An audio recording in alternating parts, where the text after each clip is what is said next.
They laughed at humans until we spoke the dead language of their ancestors. Can you believe these humans? Professor Nyx Starweaver's bioluminescent spots flickered with amusement as she addressed her graduate seminar at the Grand Galactic University.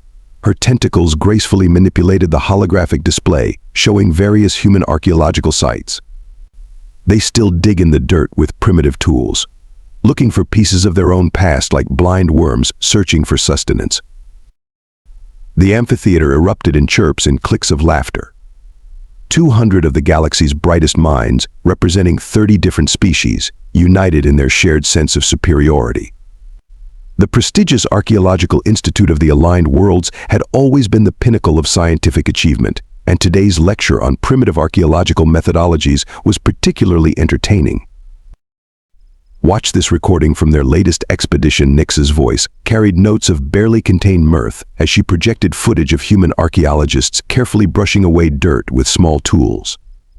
They haven't even developed basic molecular reconstruction technology.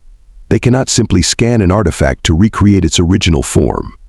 Instead, they piece together fragments like children solving picture puzzles. From the front row, her star pupil Rava Brightscale raised a scaled appendage. "Professor, is it true they still debate the purpose of their own ancestral structures? How can any species be so disconnected from their own history?" Excellent question. Rava Nyx's spots pulsed with pride. Yes, these humans spend decades arguing over the simplest artifacts. Why just last cycle? They had a heated academic debate about the purpose of something called a fidget spinner from their early digital age. Can you imagine? We could have solved that mystery in seconds with our quantum dating and cultural analysis matrices. The students chittered appreciatively. Many activated their neural recorders, ensuring they captured every word of this entertaining lecture. After all, studying human methodology was a popular subject for thesis papers, particularly in the failed approaches to archaeological science category. But surely a voice called from the back, they must have some redeeming qualities. The Galactic Council did grant them provisional membership. Nyx's spots dimmed slightly in annoyance. It was the transfer student, Zara Moonwhisper, who had spent time studying human culture directly, always trying to find something positive to say about them. Ah yes, their provisional membership. Nyx's tentacles made a dismissive wave. A political decision, nothing more. The humans have certain resources the Council desires, and they've shown a basic ability to follow galactic law. But scientifically speaking, she projected a comparison chart showing technological development across species. They're barely out of their stellar cradle. They still haven't mastered basic concepts like quantum archaeology or temporal reconstruction. The chart showed human civilization as a tiny blip compared to the towering achievements of other species.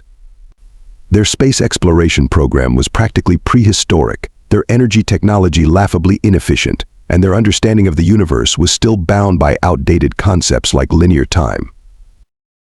Now, for next week's assignment. Nyx continued, her spots brightening with academic enthusiasm. I want each of you to analyze a human archaeological paper and identify at least 20 methodological failures. Extra credit for finding examples of conclusions they got completely wrong due to their primitive technology. The students buzzed with excitement. Finding flaws in human research was always entertaining, like watching recordings of younglings taking their first steps. Amusing, slightly endearing, but ultimately reinforcing their own superior development. As the lecture concluded, Nyx gathered her quantum data core, feeling satisfied with another productive session.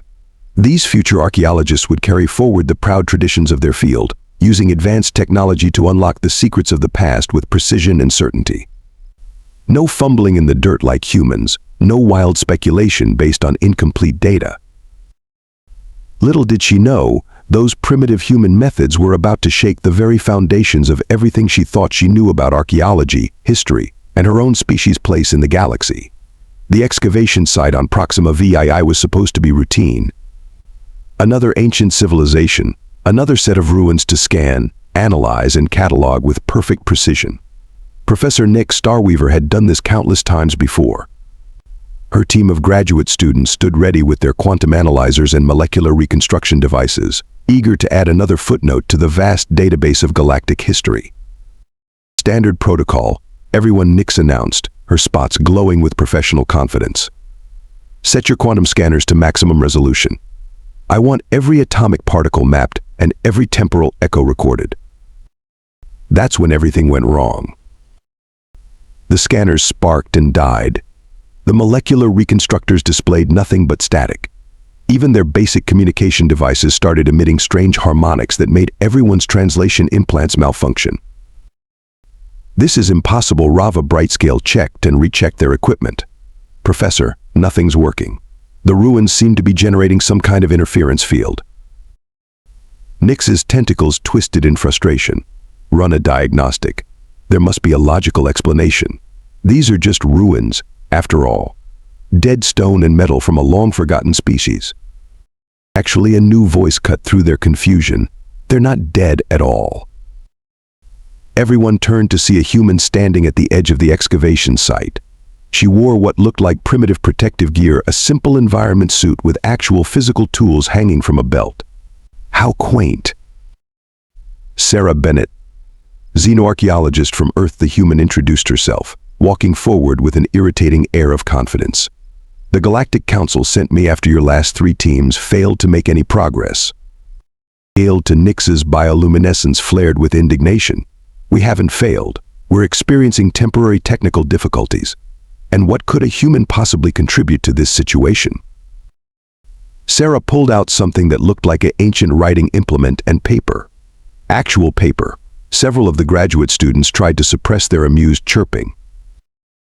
"Well, for starters," Sarah said, sketching something in her notebook, "I can tell you why your equipment isn't working. These ruins, they're quantum locked. The ancients who built this place designed it specifically to resist advanced scanning technology." "That's absurd," Nyx scoffed. "No civilization could have predicted and countered technologies that wouldn't be invented for millions of years after their extinction." Sarah shrugged. "And yet here we are. Your fancy quantum scanners are useless, while my pencil and paper work just fine." She held up her notebook, showing a detailed sketch of the inscriptions that covered the ruins' walls. "Sometimes the old ways are the best ways." Nyx's spots pulsed with barely contained fury. "The council may have sent you, but this is still my excavation. We'll solve this using proper scientific methods." "Sure," Sarah agreed amiably. "But while you're figuring that out, I'll just be over here, actually making progress." She walked over to one of the walls, pulled out a small brush, and began gently cleaning the surface. The next few hours were excruciating for Nyx and her team. Every attempt to use their advanced technology failed spectacularly. Meanwhile, Sarah worked methodically with her primitive tools, carefully documenting every inscription and glyph. "Fascinating," Sarah muttered, more to herself than the increasingly frustrated aliens. "These markings, they're not just decorative, they're telling a story." "All ruins tell stories," Nyx said dismissively. "Once we get our equipment working, we'll be able to extract every detail of their civilization's rise and fall." Sarah looked up from her work, a strange smile playing across her face. "Oh, I don't think these ruins are about their civilization's fall at all. If I'm reading this correctly, and I'm pretty sure I am, this place was built as a message to whoever would come after them. And I suppose you can read this message." Nyx's tentacles curled with skepticism. "Not all of it." Not yet. Sarah ran her fingers over the intricate markings. "But these symbols, they're familiar somehow. Like looking at a word written in mirror image. You know it means something, you just have to figure out how to look at it properly." One of the younger students, fascinated despite themselves, moved closer to watch Sarah work. "But how can you tell anything without proper analysis tools?" "Because archaeology isn't just about technology," Sarah explained, never taking her eyes off the wall. "It's about understanding people. Even alien people. What they thought, how they lived, why they built things the way they did.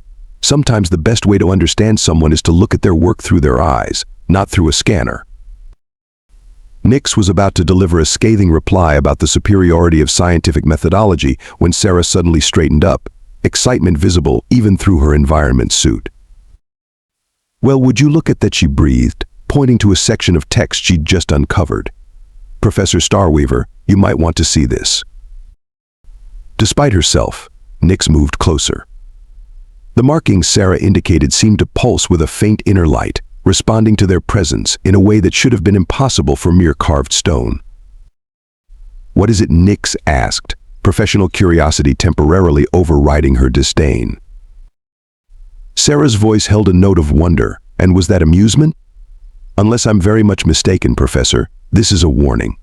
And it's written in what appears to be a proto-version of my species' oldest known language." Professor Nyx Starweaver had never experienced such a profound silence in her teaching career. The usual background noise of chirping, clicking, and humming from her students had completely ceased as they watched Sarah Bennett work. The human sat cross-legged on the ground, surrounded by her primitive papers covered in hand-drawn copies of the ancient text. No, that's not quite right," Sarah muttered, crossing out another line in her notebook. "The syntax is similar, but the verb form." She looked up at the glowing inscriptions, squinting through her environment suit's visor. "Professor, could you illuminate the section above that glyph?" Nyx found herself complying before she could even formulate a sarcastic response. Her bioluminescent spots provided the requested light, and she told herself it was purely scientific curiosity that made her ask, "What exactly are you seeing?" "Well," Sarah said, sketching another series of symbols, "these markings here? They follow a grammatical structure remarkably similar to Proto-Indo-European, one of Earth's oldest known language families, but there's something else mixed in, something older." "That's preposterous," Rava Brightscale interjected.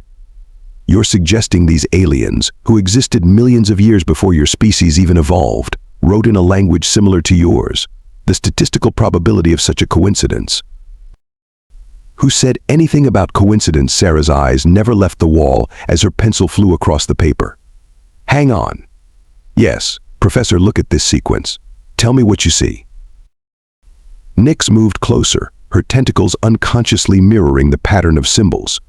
"It appears to be some sort of mathematical formula, but the quantum interference is making it impossible to process properly." "Try looking at it without your translation implants," Sarah suggested. "Just the raw visual pattern." Nyx hesitated, then deactivated her implant. The symbols seemed to swim before her eyes, rearranging themselves into. "That's impossible. These are coordinates. Ancient coordinates, but I recognize the basic stellar mapping system. We still use a variation of it today." "Exactly." Sarah jumped up, excitement making her bounce slightly in the lower gravity. "And look at how the text flows around those coordinates. The sentence structure, the way the glyphs connect, it's not just similar to ancient human languages. It's the template they were built on." A younger student, Zara Moonwhisper, moved closer to examine Sarah's notes. But how? Why would human languages be based on their writing system? "Maybe because they meant them to be," Sarah said softly. Her fingers traced the glowing symbols with something approaching reverence. "These aren't just coordinates. This is a message, written in a way that would ensure someone someday could read it. They created a linguistic foundation and somehow seeded it into multiple developing civilizations." Multiple civilizations. Nyx's spots pulsed with skepticism, but there was an undercurrent of fascination she couldn't quite suppress. "What makes you say that?" Sarah pulled out several sheets of paper, laying them side by side. "Look at these patterns. This one shows up in ancient Sumerian. This sequence appears in early Chinese oracle bones. These glyphs? They have parallels in the oldest known writings from cultures all across Earth. It's like they created a linguistic DNA and planted it in our ancestors' minds, waiting for us to evolve enough to find our way back here." The implications slowly sank in. Nyx felt her tentacles curl inward, a gesture of deep thought among her species. If what you're saying is true, then humans aren't just random primitives who happen to achieve spaceflight. You're their chosen successors. "Not just us," Sarah corrected, pointing to another section of text. "See these variations? They show up in ancient writings from at least 3 other galactic species. The Arcturians, the Vega Collective, and... Professor, these symbols here match the oldest known writings of your people." Nyx stared at the wall, really seeing it for the first time. Without her technological filters, without her preconceptions, the patterns were undeniable. Her species' most sacred ancient texts, the ones even their advanced technology couldn't fully decode, suddenly seemed clearer. But why, Rava asked, their scales shifting colors in confusion? Why create this elaborate linguistic puzzle? Sarah stood up, brushing dust from her environment suit. Because they left something for us to find, all of us. The coordinates, the mathematical formulas, they're not just proof of connection, they're instructions. She pointed to a complex sequence of glyphs that seemed to pulse with inner light. And if I'm reading this correctly, this section explains how to access what they left behind. Without advanced technology, Nyx said slowly, her academic rivalry temporarily forgotten in the face of this discovery, they made it accessible to civilizations at any level of development. Exactly, Sarah grinned. They wanted to make sure that even primitive humans with their simple tools could figure it out. Pretty clever of them, wouldn't you say? Nyx's spots flickered with what might have been embarrassment. Perhaps we've been approaching this wrong. Our technology, our assumptions about advanced civilizations. Sometimes the most advanced thing you can do is keep it simple, Sarah said. She held out her notebook to Nyx. Want to help me translate the rest? I could use an expert in ancient stellar cartography. For the first time in her distinguished career, Professor Nyx Starweaver found herself learning from a human. Her tentacles moved carefully over Sarah's hand-drawn notes as they worked together, piecing together a message left by a civilization so advanced they had shaped the very languages their descendants would speak. The graduate students watched in amazement as human and alien worked side by side, primitive tools and natural bioluminescence combining to unlock secrets their quantum technology never could. Somewhere in the vast reaches of space, perhaps the ancient ones were watching, satisfied that their children had finally learned to work together. The Grand Council chamber of the Galactic Alliance buzzed with more energy than it had in centuries. Representatives from over 300 species packed the massive amphitheater, their varied forms of communication creating a cacophony of sounds. Floating translation orbs struggled to keep up with the overlapping conversations. Order. We will have order. High Counselor Azura Stormwind's voice boomed through the chamber. Her crystalline form refracted light in patterns that commanded attention. The joint presentation from Professor Nyx Starweaver and Sarah Bennett will begin now. Nyx stood at the podium, her tentacles slightly trembling. Never in her distinguished career had she felt such pressure. Beside her, Sarah Bennett seemed impossibly calm, still making notes in that primitive paper notebook of hers. Honored representatives, Nyx began, her spots glowing with formal intensity. What we are about to share will fundamentally change our understanding of galactic history. The chamber's holosphere projection system activated, displaying the ancient ruins in perfect detail. Sarah stepped forward, and Nyx noticed several representatives shifting uncomfortably at the sight of a human taking such a prominent role. These ruins, Sarah said, her voice clear and confident, contain proof that many of our civilizations share a common ancestor, not biologically, but culturally and linguistically. The chamber erupted. A representative from the Silicon Collective buzzed in alarm. Impossible.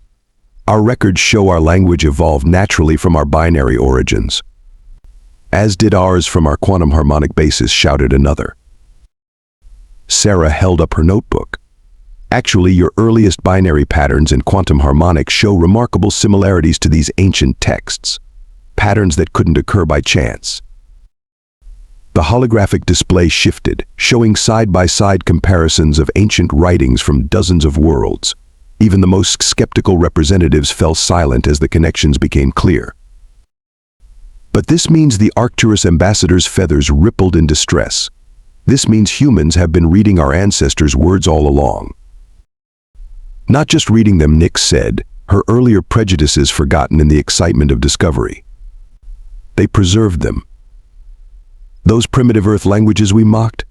They're living museums, keeping ancient knowledge alive while the rest of us relied so heavily on technology that we forgot our own origins. A deep rumbling came from the Centaurian section.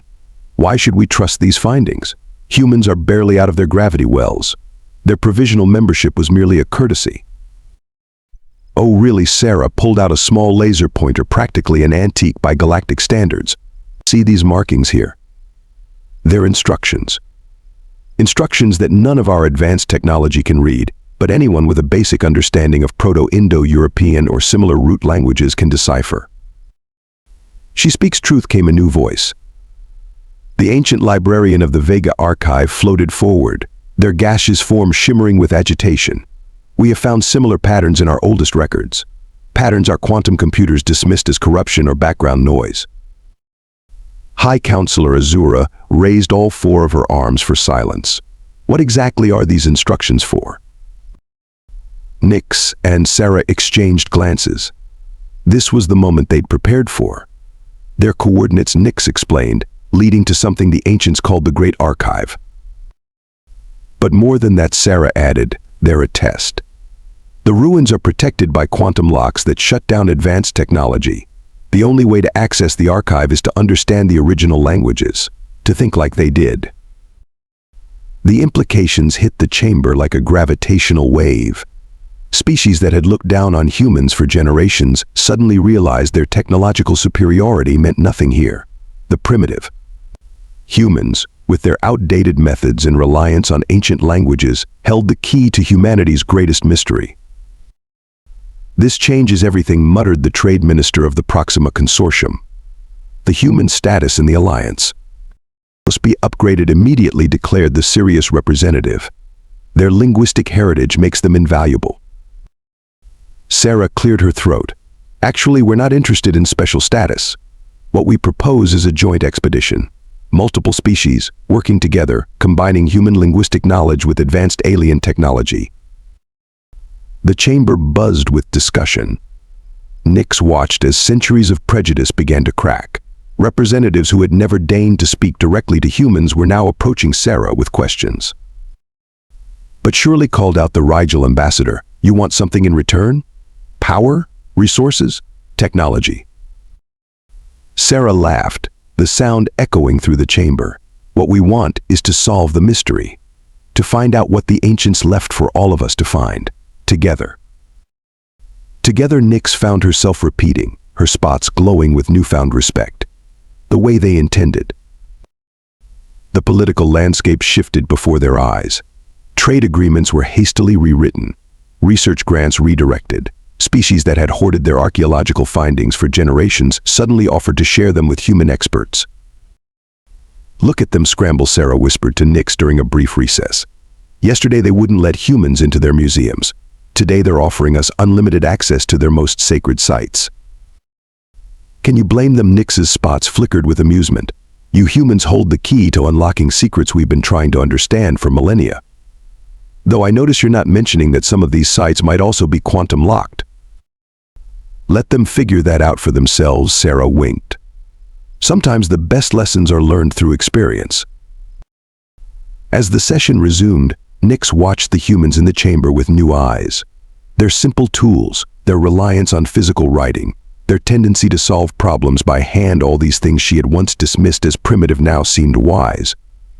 They had preserved something precious without even knowing it, carrying forward the legacy of an ancient civilization through nothing more sophisticated than stories and songs. The final vote was unanimous. Humanity's status was elevated from provisional to full membership, with special recognition of their role as keepers of the ancient tongue. More importantly, the first truly cooperative archaeological expedition in galactic history was approved. As they left the chamber, Sarah was already making notes about the expedition. You know, she said to Nyx, for a species that's supposedly so primitive, we seem to have done all right. Nyx's spots pulsed with what might have been embarrassment. Perhaps. Perhaps primitive isn't always a bad thing. Though I still say your insistence on using paper is ridiculous. Says the one who had to borrow my pencil to take notes when her quantum recorder failed, Sarah teased.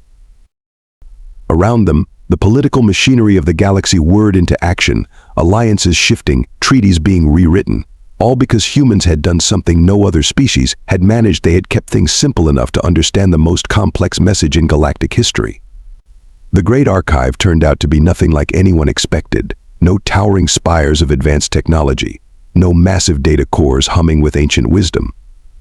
Instead, they found a simple chamber carved into the heart of a dead star, accessible only through a series of precisely calculated gravitational corridors.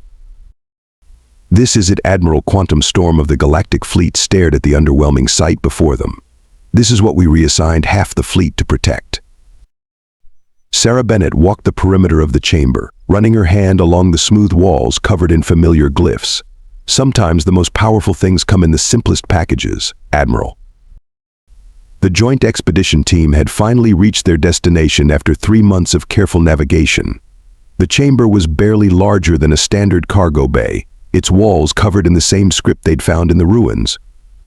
The only remarkable feature was a plain pedestal in the center, its surface marked with what looked like handprints.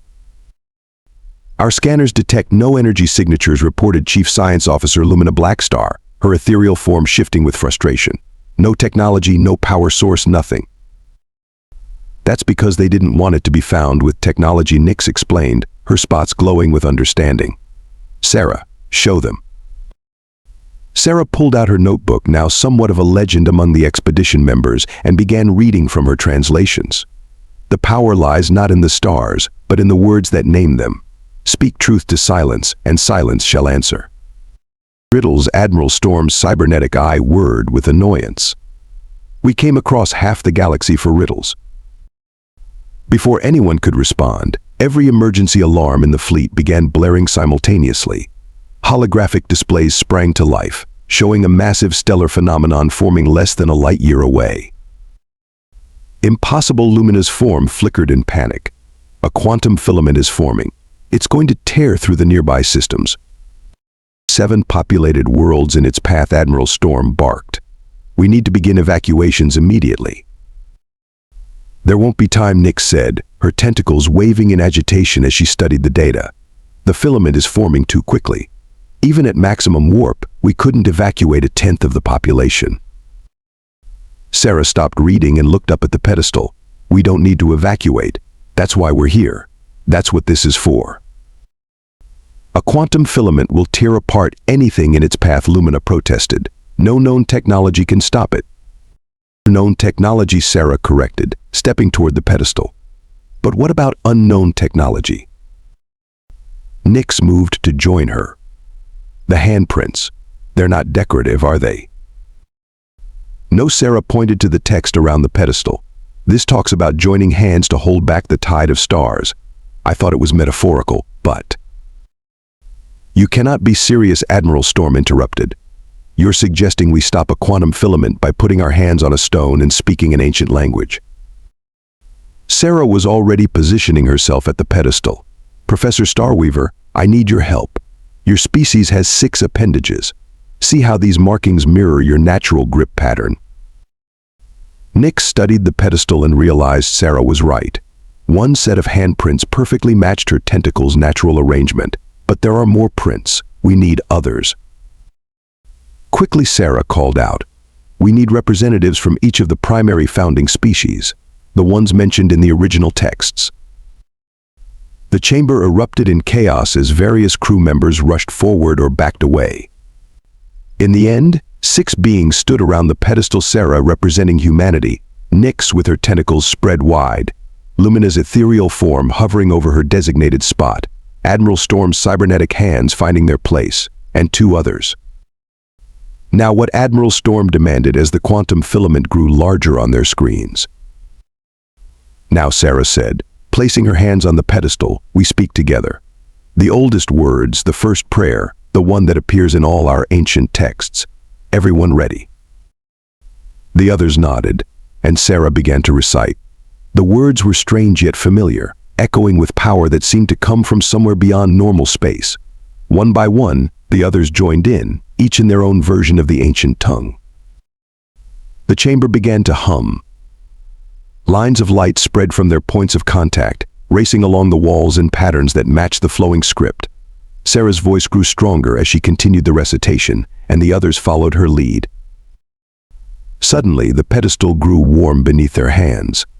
A beam of pure energy shot from the center of the chamber, punching through the dead star's core and out into space. On the emergency displays, they watched as the beam met the quantum filament. By all the laws of physics, this should not be possible, Lumina whispered, her form rippling with awe. The beam split the filament, not destroying it but redirecting it, weaving its destructive energy into a new pattern that curved away from the inhabited systems. Within minutes, the threat had passed, transformed into a harmless light show at the edge of the sector. As the energy faded and they lifted their hands from the pedestal, more text appeared on its surface. Sarah laughed as she read it. "What's so funny?" Admiral Storm demanded, flexing his cybernetic fingers. "It says, 'Congratulations on your first test. You may now begin your real training.'" Training? Nyx's spots pulsed with surprise. "You mean this was just a test run?" "Look," Lumina called out. The walls of the chamber were changing, revealing layer upon layer of new text. These are instructions, technologies beyond anything we've ever imagined, but they're all written in the ancient script. "Which means," Sarah said with a grin, "you're all going to need to learn to read and write the old-fashioned way. No quantum translators, no AI assistants. Just good old-fashioned studying." Admiral Storm stared at the walls of knowledge now revealed to them, then at his useless scanning equipment. "You mean to tell me that the most advanced technology in the galaxy requires us to go back to basics?" "That's exactly what I'm telling you," Sarah replied, already pulling out her notebook. "Now, who's ready for their first language lesson?" The chamber filled with laughter, some embarrassed, some excited, all of them finally understanding that true advancement sometimes meant knowing when to take a step back. As Sarah began teaching her first impromptu class in ancient linguistics, Nyx couldn't help but notice how the Admiral's cybernetic eye had developed a slight twitch. "Don't worry," she told him, her spots glowing with amusement. "I hear humans have excellent teaching methods, though you might want to stock up on paper and pencils 1 year later." No, you're holding the pencil all wrong," Professor Nyx. Starweaver's spots flickered with friendly exasperation as she corrected an Arcturian student's grip. "Remember what Sarah taught us, the graphite needs to make consistent contact with the paper." The Grand Galactic University's newest department, the Center for Ancient Linguistic Studies and Traditional Archaeological Methods, was packed with students from across the galaxy. Gone were the quantum tablets and neural interfaces. Instead, desks were covered with papers, pencils, and actual physical textbooks. "Professor Starweaver, a crystalline being raised their light refraction appendage. Why can't we just record the ancient texts and study them later?" "An excellent question," Sarah Bennett's voice rang out as she entered the classroom. "Professor Starweaver, would you like to explain, or should I?" Nyx's spots glowed with academic enthusiasm. The act of writing by hand creates neural pathways or species-equivalent cognitive patterns that help us truly understand the ancient scripts. It's not just about reading the words, it's about connecting with the way our ancestors thought. "Precisely," Sarah grinned, dropping a stack of paper onto her desk. "And speaking of connections, wait until you see the latest translations from the Mercury outpost. They found references to something called a stellar nursery." The class buzzed with excitement. Ever since the activation of the Great Archive, similar sites had been discovered across the galaxy. Each one required the same combination of ancient knowledge and modern cooperation to access. "But that's not why I'm here," Sarah continued. "The Galactic Council's Cultural Exchange Committee is ready for your presentation, Professor Starweaver." Nyx's tentacles curled nervously. "Are you sure I'm ready? My handwriting is still a bit shaky," says the alien who just corrected someone else's pencil grip. Sarah laughed. "You'll do fine. Though I still can't believe you volunteered to demonstrate Earth's ancient writing systems." Well, Nyx's spots pulsed with what might have been embarrassment. Someone had to show them that even tentacles can master cursive. As they walked to the council chambers, they passed the university's newest monument, a simple wooden pencil, 20 meters tall, with the inscription, "Sometimes the old ways are the best ways," written in every known variation of the ancient script. "Remember when you used to make fun of our primitive tools?" Sarah asked, patting the giant pencil as they passed. "Remember when you couldn't tell a quantum stabilizer from a temporal flux regulator?" Nyx shot back. "Oh wait, you still can't." They shared a laugh, remembering how much had changed. The Galactic Alliance had been transformed. Species that once relied entirely on advanced technology now required all their diplomatic staff to learn basic handwriting. Archaeological sites that had been abandoned as technological dead zones were being re-examined with simple tools and careful observation. The council chamber itself had been redesigned. While it still featured impressive holographic displays and quantum communication arrays, each representative's seat now came equipped with a writing desk and basic drawing materials. Distinguished Representative Nyx began her presentation, her spots glowing with professional pride. Today I will demonstrate the Earth writing system known as Egyptian hieroglyphics, which bears remarkable similarities to the stellar cartography found in the Great Archive. Sarah watched from the side as her former critic expertly drew ancient symbols on a massive paper pad, explaining their significance with the passion of a true convert. Several council members were already taking notes by hand, of course.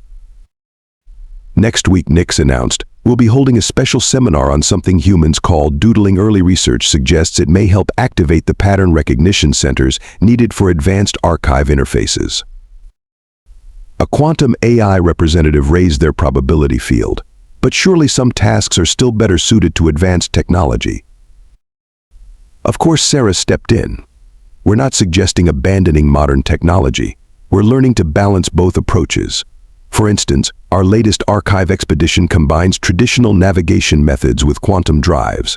We call it hybrid archaeology. Speaking of hybrid approaches, Nyx added, her spots twinkling with mischief, wait until you see what happens when you combine human coffee with Arcturian energy crystals. The resulting beverage can fuel both organic bodies and starship cores.